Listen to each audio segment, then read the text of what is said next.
estou aqui para conversar com vocês um assunto bastante recorrente entre os contadores dos regimes próprios de previdência na questão da suspensão dos pagamentos patronais que, pela Lei Complementar 173, no seu artigo 9º, pôde ser facultado aos municípios criarem, por meio de leis locais, essa possibilidade de não fazer esse repasse aos seus institutos.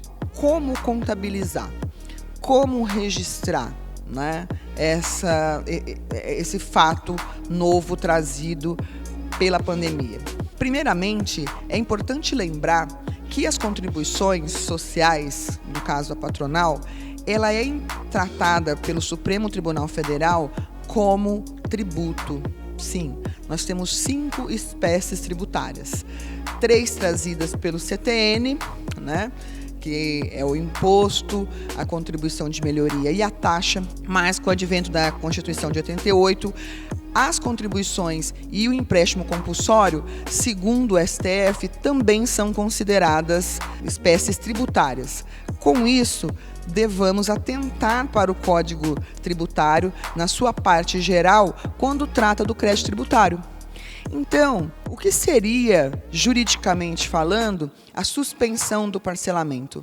Seria, na verdade, uma moratória. A gente vai ver isso no artigo 151 do Código Tributário Nacional, Lei 5.172 de 66, onde vocês vão encontrar as espécies de suspensão da exigibilidade do crédito tributário. É uma autorização legal para que o pagamento possa ser suspenso. Mas isso não impede, isso está até no parágrafo único desse artigo, que nós devamos cumprir as obrigações acessórias advindas da obrigação principal desse crédito. Quais são essas obrigações acessórias? Registros contábeis, informação desses valores nas respectivas DIPRs dos seus RPPS, né, no CADPREV. E as espécies trazidas no 151, a gente tem a primeira, que é a moratória. Claro que com a liberdade que os entes federativos têm de criar os seus tributos, eles também têm de assim legislar. É muito comum que as possibilidades de moratória fossem feitas pelos seus próprios entes. Daí a exigibilidade da lei complementar, que em tese, pela Constituição, né, pode tratar em caráter geral de aspecto tributário dos entes federativos, mas ela faculta ao ente federativo, na verdade, essa faculdade torna-se uma obrigação, né, ao adotar a suspensão, para que ele crie a sua lei local, fazendo o quê com essa lei passada no Legislativo? A criação da moratória. O que é a moratória? É um lapso temporal, um prazo em que a inexigibilidade ela está exatamente suspensa.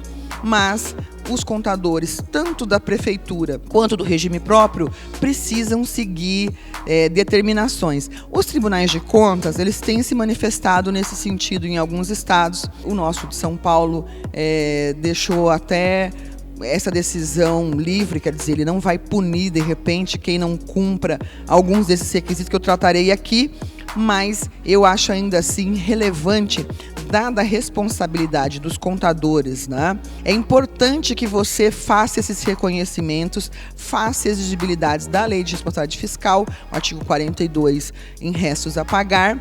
Isso a gente sabe que, por ser uma despesa de caráter continuado, não entra no cômputo desse artigo, mas é importante dar essa transparência. Então, você, contador de prefeitura que possui regime próprio, a minha orientação é que você faça os empenhos, né? Siga lá a Lei 4.320, fazendo seus empenhos por regime de competência, faça esse registro, né? Faça a liquidação no momento que se processar essa folha de pagamento e não faça o pagamento.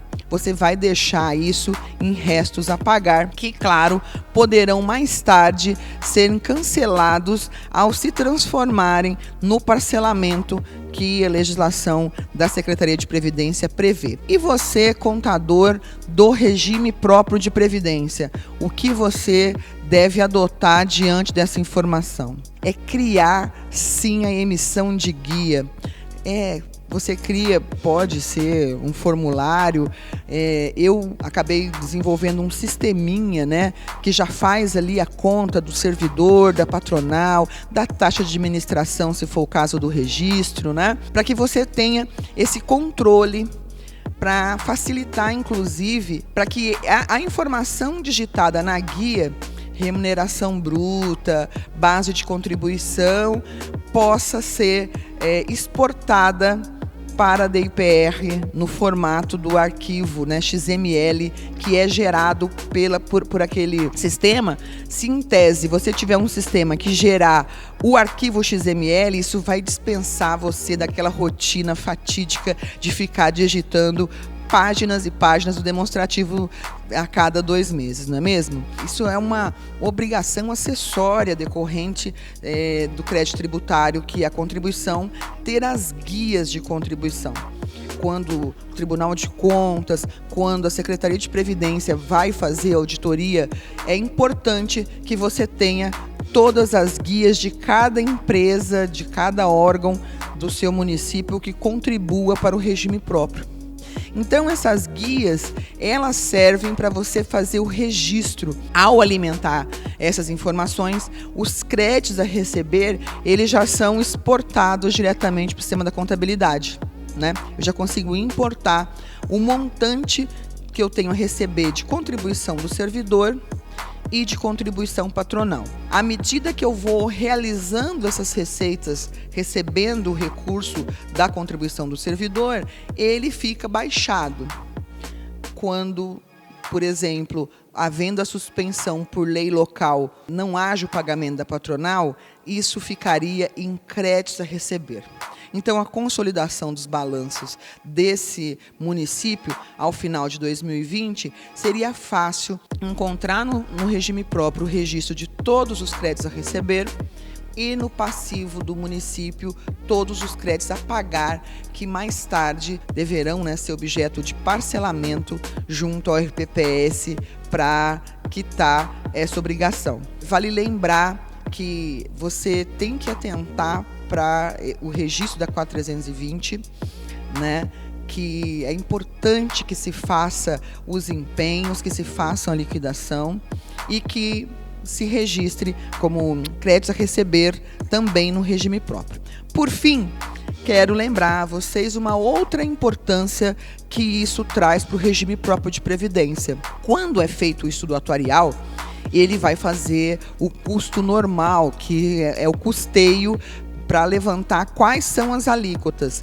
Todos nós sabemos que, por obrigação da Secretaria do Tesouro, até 31 de dezembro devemos passar as contribuições para, no mínimo, 14% dos servidores, e vai definir a diferença desse custeio na patronal. Os regimes próprios de previdência que não registrarem em seus ativos essas contribuições a receber, terão um ativo menor a ser apresentado, né, para o atuário, forçando que o ente faça alíquotas maiores patronais para cumprir o equilíbrio atuarial e financeiro.